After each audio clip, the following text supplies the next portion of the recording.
Welcome back, super awesome listeners. This week, it's part 2 of Jenn's conversation with Matt Sidhom of the Super Awesome Mix podcast about the Taylor Swift Eras Tour. We'll pick up the conversation with Jenn's picks from the show.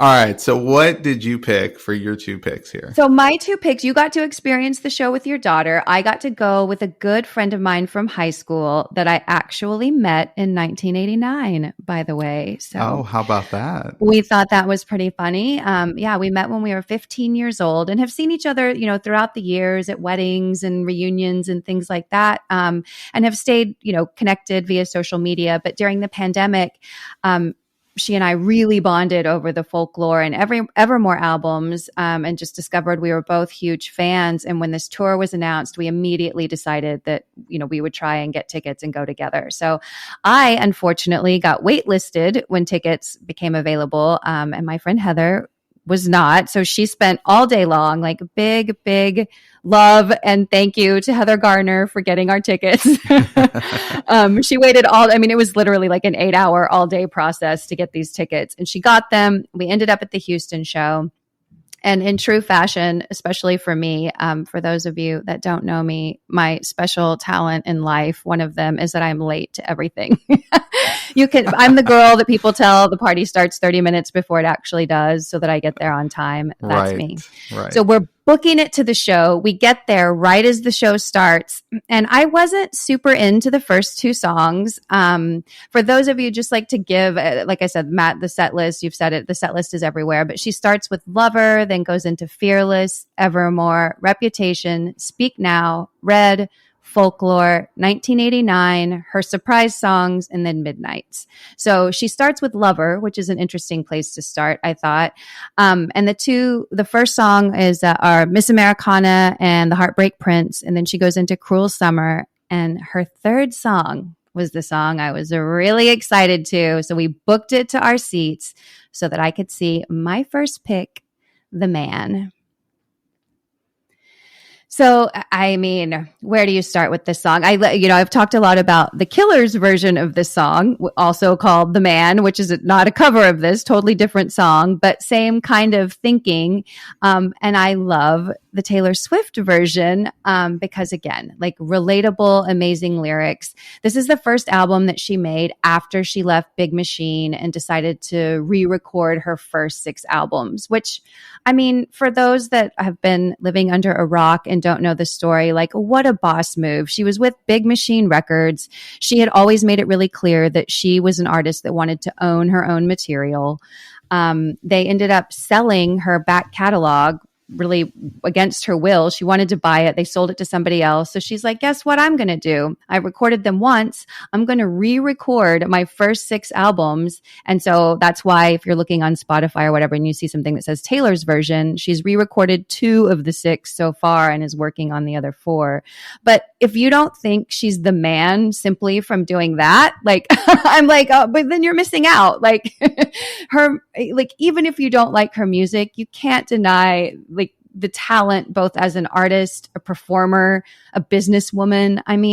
It's just such a boss move to think that anybody would have the nerve to do something like that and then have it work. Right.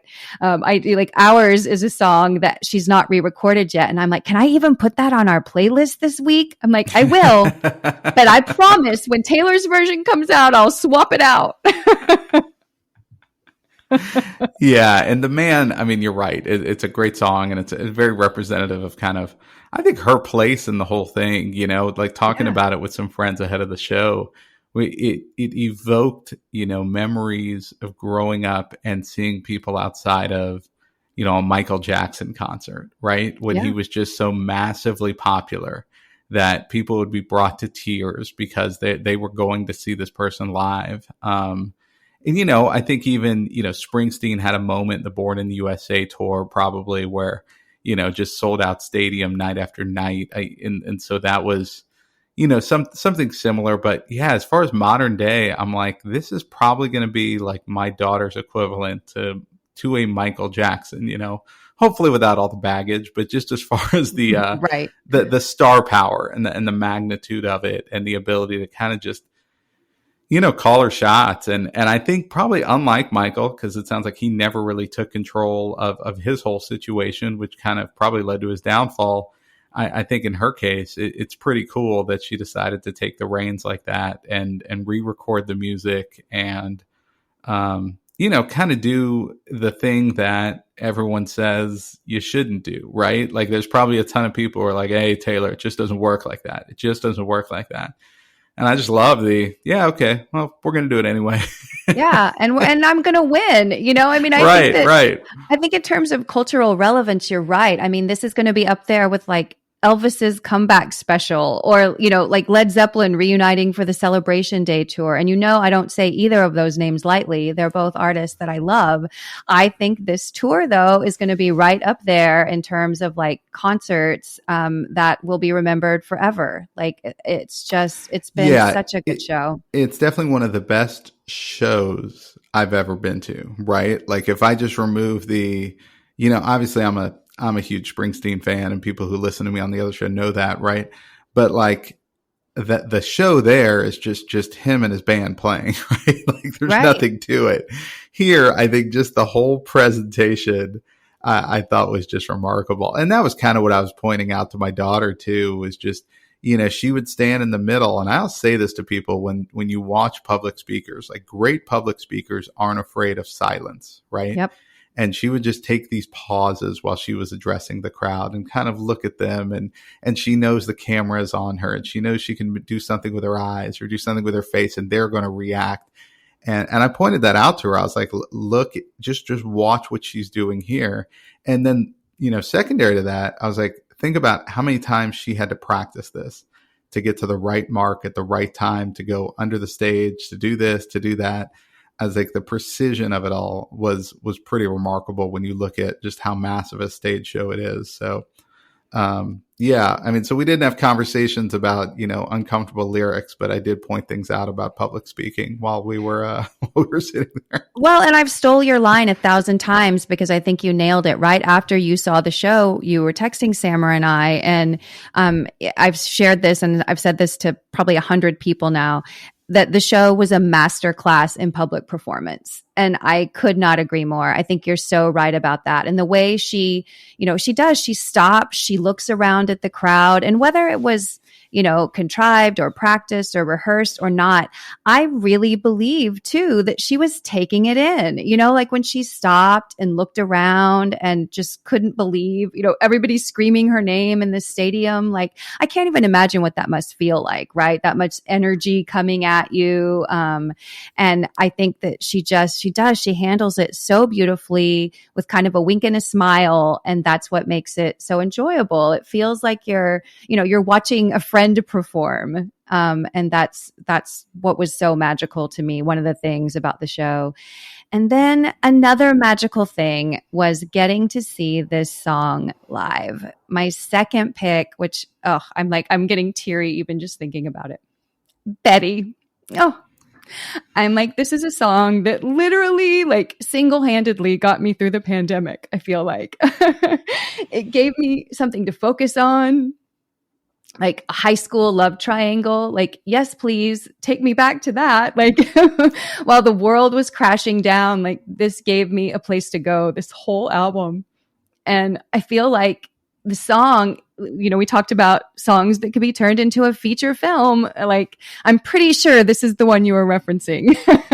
Yes. Yeah, absolutely. Like this one really stood out to me. And again, the setting for this, I mean, this is where they have the whole cabin sort of brought on stage, right? And she's just sitting there and her band's kind of sitting around her. And again, just from a presentation standpoint, like you're in a football stadium, right? There's 80,000 people here.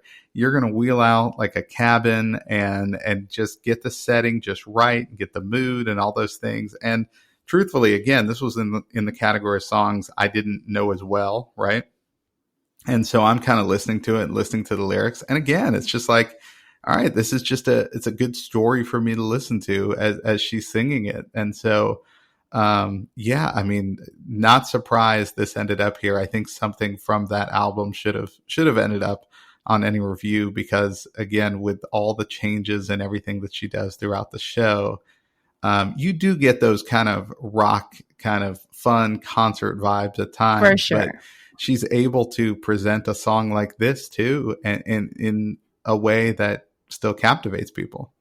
And I got the sense that she knew how important this album was to people. You know, Folklore and Evermore came out like right in the pandemic, but I know that I don't think I'm alone in this. I think people really embraced Folklore a little bit more as the pandemic album, because you kind of had 6 months in between Folklore and Evermore.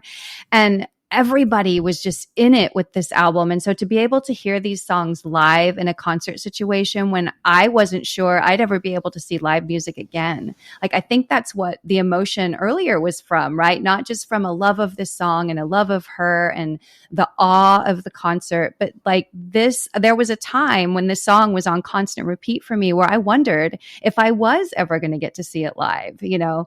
So that was super special for me too. And then this song just delivers, you know? I mean, I always say that it delivers the same way like a John Hughes movie delivers, right? Like I get the same feeling when I finish listening to Betty that I get when, you know, Jake Ryan pulls up in his Porsche at the end of 16 Candles, or John Bender gives Claire his earring at the end of Breakfast Club, right? It's the same thing. And it's not about being rescued by a man.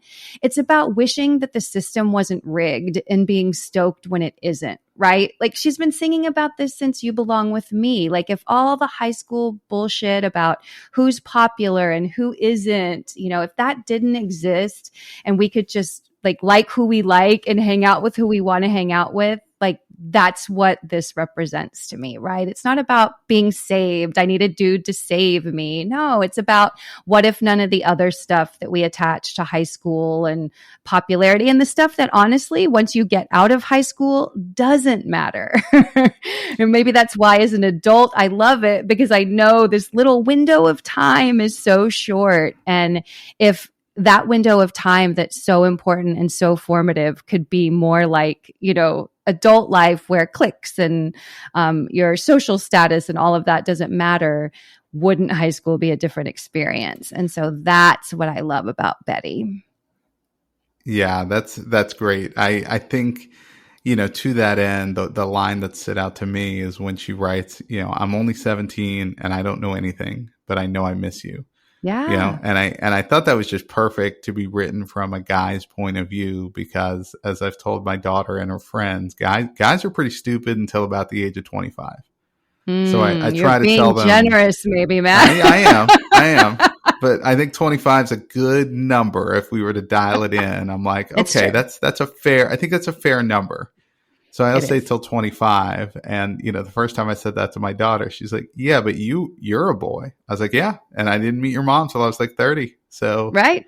you know, that's, but I tell her, yeah, I mean, that's something just to not put so much weight in some of the things you're going to hear from guys. Yeah. Right. And that's kind of what I remind her. That's the whole point there. But yeah, I just thought that line stood out to me. And, yeah, you're right. I mean, it's a great song. And I didn't have that same experience with it when it first came out, but she expresses this during the show that there was a song, I think, off one of those albums that she performed for the first time in Dallas that she said was the first time they've ever done it live.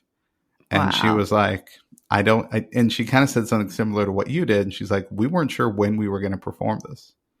Yeah. And because they had these two albums come out and no live shows scheduled. So, yeah. Yeah. It was a real privilege to hear that live. And I just, that's sort of my hope, is that we get an Eras live album. That's what I'm hoping is going to come out of all of this, is that the tour will wrap and we'll get a live version. Oh, I Because bet. Yeah, I there were bet she's too smart to let that opportunity pass her by. right. And it's like a 6-album set or something. Right. Like, how are you going to? There's so many songs. And again, I found myself being tired at like 2.5 hours. I was like, oh man, we still have 30 minutes to go. Yeah. We danced and sang and laughed and cried. And like, she's still going. I'm tired and ready for bed, but not leaving the show early. No Right, way. right. And she's still, got all the energy in the world performing for, like we said, 60, 70,000 people. Yeah. So Yeah. we were thinking too, like what kind of shape she must be in to be able to do that show night after night. Well, before the man, she gave a little flex. At least she did in Dallas, and she's got some guns. I think she's in pretty good shape. Yeah. Yeah, she has to be, man. She has to be. Well, Matt, thank you so much for chatting Taylor Swift with me. I'm so happy you were game to do an Eras Tour episode. I feel like the cultural significance of this tour is going to be around for a long time. So I'm happy that we have a small little recorded history of what we thought of the show. Yes. Thank you for having me on. This was a lot of fun. Of course. And to the listeners, please be sure to follow, download, and share this show with everyone you know and all the people you'd like to know, because music is a great way to connect. Last but not least, to stay informed on all things Super Awesome Mix and What Are You Listening To, be sure to follow Matt Sammer and I on Instagram at Super Awesome Mix.